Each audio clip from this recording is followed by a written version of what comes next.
আসসালামু আলাইকুম প্রিয় সম্মানিত মৎস্য খামারি ভাইয়েরা, সকলেই ইনশাল্লাহ ভালো আছেন। আল্লাহর রহমতে আপনাদের সম্মুখে আমি আবারও একটি ভিডিও নিয়ে হাজির হলাম। মহান আল্লাহ তাআলার রহমতে সকলের হায়াত দীর্ঘস্থায়ীভাবে কামনা হোক। তো সম্মানিত ভিউয়ার্স, আপনাদের জন্য সকলের জন্য দোয়া রইল। তো আপনাদের সম্মুখে আজকে একটি খুব ছোট্ট সংক্ষিপ্ত একটি ভিডিও নিয়ে হাজির হলাম। বোয়াল মাছের পোনা যারা চাষ করবেন, এই মাছের পোনাগুলো বোয়াল মাছের পোনা। আপনারা যারা বোয়াল মাছের পোনা চাষ করবেন, আপনাদের পুকুর এবং প্রজেক্ট অনেক গোড়া মাছে ভরে গেছে। তাই আপনারা অনেকেই কানপোনাও ভরে গেছে আপনাদের প্রজেক্টে।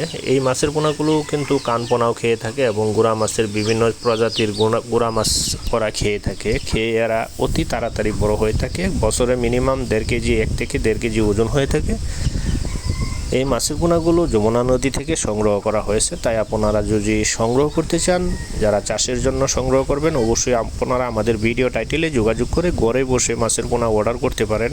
তা না হলে আমাদের ঠিকানা মতো এসে আপনারা মাছের পোনাগুলো নিয়ে যেতে পারেন। তো সম্মানিত ভিউয়ার্স, তাছাড়া আমাদের কাছে যে কোনো ধরনের দেশি বিদেশি জাতের মাছের পোনা পাওয়া যায়। আমাদের যোগাযোগ ময়মনসিংহ। আমরা সঠিক পরামর্শ দিয়ে বাংলাদেশের যে কোনো মাত্রে যে কোনো ধরনের মাছের পোনা ইনশাল্লাহ দিয়ে থাকি, কারণ একজন চাষি ভাই লাভবান হলে আমরা নিজেরাও লাভবান। তো সকলেই ভালো থাকবেন, সুস্থ থাকবেন। আসসালামু আলাইকুম।